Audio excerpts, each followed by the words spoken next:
নমস্কার বন্ধুরা, আমার চ্যানেল কুকি ফুডি ট্র্যাভেলারে আপনাদের সবাইকে স্বাগত। আজ আমি আপনাদের জন্য নিয়ে এসেছি একদম ধাবা স্টাইল পনির মশলা রেসিপি, যার স্বাদ এক কথায় দুর্দান্ত। চলুন তাহলে রান্নাটা শুরু করা যাক। পনির মশলা বানানোর জন্য প্রথমে আমি একটা পাত্রের মধ্যে 300 গ্রাম ফুল ক্রিম পনির নিয়ে নিলাম। এবার পনিরটাকে আমি ম্যারিনেট করে নেব। তার জন্য হাফ টিস্পুন নুন, হাফ টিস্পুন লঙ্কার গুঁড়ো, 1/4 টিস্পুন হলুদ গুঁড়ো দিয়ে পনিরটাকে ভালো করে মেখে নেব।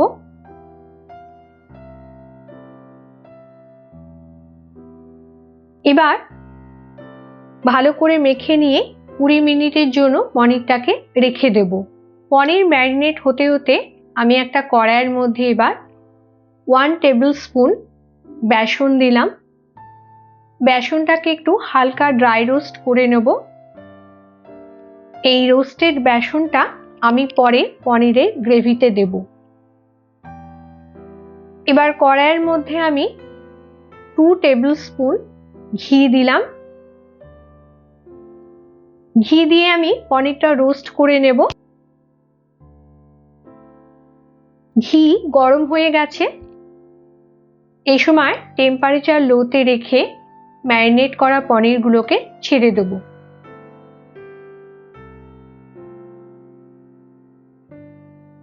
পনিরটাকে এবার কিছুক্ষণ সময় ধরে আমি ভেজে নেব, তবে খুব বেশি লাল করে পনির ভাজবো না। পনির ভাজা হয়ে গেছে। এবার একটা প্লেটের মধ্যে আমি তুলে নেব। এর বেশি যদি আমি পনিরটাকে ভাজি তাহলে পনিরগুলো শক্ত হয়ে যাবে, পরে খেতে ভালো লাগবে না। এবার এই একই কড়াইয়ের মধ্যে আমি 2 টেবিল স্পুন রিফাইন্ড অয়েল দিলাম আর 2 টেবিল স্পুন ঘি দিলাম। আপনারা চাইলে শুধু রিফাইন্ড অয়েলেও রান্নাটা করতে পারেন। দুটো দারচিনির টুকরো, 5-6টা লবঙ্গ, 4টে ছোট এলাচ একটু ক্রাশ করে রেখেছিলাম সেটা দিলাম, একটা তেজপাতা আর 3টে গোটা শুকনো লঙ্কা দিয়ে কয়েক সেকেন্ড লো টেম্পারেচারে মশলাগুলোকে ভেজে নেব। মশলাটার থেকে খুব সুন্দর গন্ধ বেরিয়েছে। এবার 3টে মিডিয়াম সাইজের মিহি করে কাটা পেঁয়াজ আমি দিয়ে দিলাম।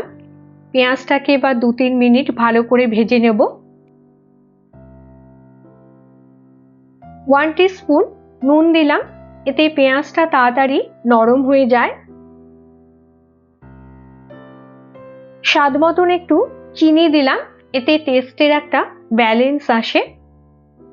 পেঁয়াজের কালারটা একটু চেঞ্জ হয়ে এসেছে। এর মধ্যে এবার আমি 1 টিস্পুন রসুন বাটা, 1 টিস্পুন আদা বাটা, 3-4টে চেরা কাঁচা লঙ্কা দিয়ে পেঁয়াজের সাথে কিছুক্ষণ ভেজে নেব, যতক্ষণ না মশলাটা থেকে কাঁচা গন্ধটা না যায়। এভাবে মশলাটাকে আমি ভালো করে ভেজে নেব।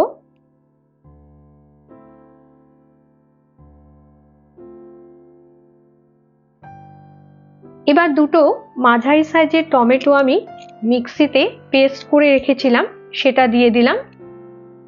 এবার টমেটো দিয়ে পেঁয়াজ, আদা, রসুন, লঙ্কার সাথে আরো 1-2 মিনিট ভালো করে কষিয়ে নেব।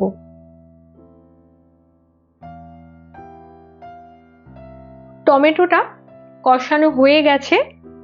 এর মধ্যে এবার 2 টিস্পুন জিরে গুঁড়ো দিলাম। জিরে গুঁড়ো দিয়ে একবার ভালো করে মিশিয়ে নেব।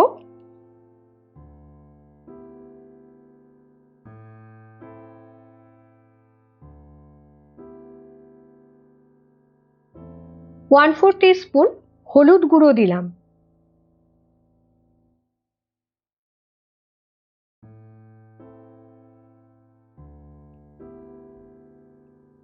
ওয়ান 4 টিস্পুন কাশ্মীরি লঙ্কার গুঁড়ো দিয়ে সবকিছু মশলা আরো একবার ভালো করে মিশিয়ে নেব।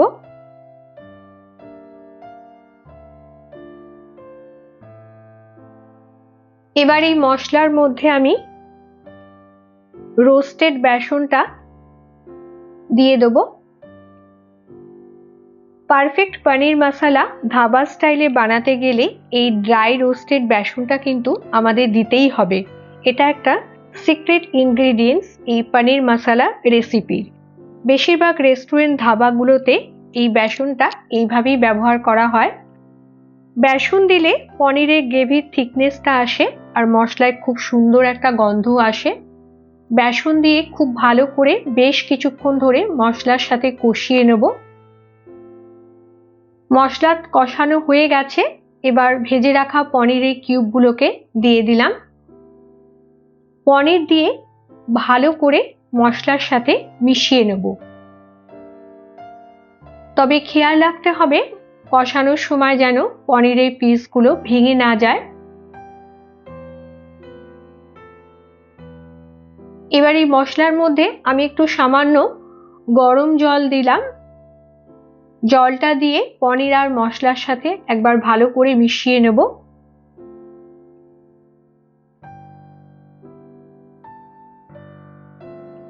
এবার 2 মিনিটের জন্য ঢাকা দিয়ে পনিরটাকে মশলার সাথে একটু হতে দিলাম। 2 মিনিট হয়ে গেছে। এবার এর মধ্যে আমি 1 কাপ পরিমাণ হালকা গরম জল দিয়ে দেবো গ্রেভিটা তৈরি করার জন্য। জলটাকে দিয়ে পনির আর গ্রেভির সাথে ভালো করে মিশিয়ে দেব।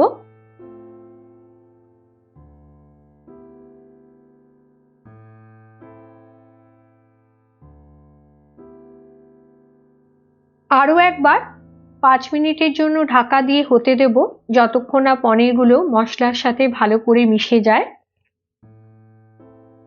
5 মিনিট হয়ে গেছে, ঢাকাটা খুলে নিলাম। এবার এর মধ্যে 2 টেবিল স্পুন টক দই আমি দিয়ে দিলাম। টক দই দিয়ে ভালো করে মিশিয়ে নেব গ্রেভির সাথে। দেখুন কত সুন্দর কালার এসেছে টক দইটা দেবার পরে। এর মধ্যে এবার 1/2 টিস্পুন গরম মশলার গুঁড়ো দিলাম। গরম মশলার গুঁড়োটা দিয়ে আরও একবার ভালো করে গ্রেভির সাথে মিশিয়ে নেব।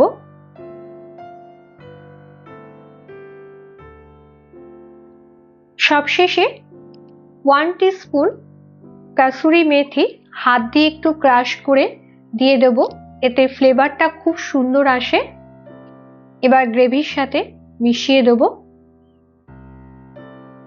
ধাবা স্টাইল পনির মশলা তৈরি হয়ে গেছে। টেম্পারেচারটাকে এবার অফ করে দেব। এবার নামিয়ে নিয়ে আমি একটা প্লেটের মধ্যে সার্ভ করে দেব অসাধারণ স্বাদের পনির মশলা। তাহলে দেখলেন তো, ধাবা স্টাইল পনির মশলা রেস্টুরেন্টের মতো খুব সহজেই আমরা বাড়িতে বানিয়ে নিতে পারি। নান, পরাঠা, রুটির সাথে এই পনির মশলা খেতে এক কথায় অনবদ্য লাগে। আপনারাও বাড়িতে যদি ধাবার মতো স্বাদ পেতে চান তাহলে এই রেসিপিটা একবার অবশ্যই ট্রাই করবেন।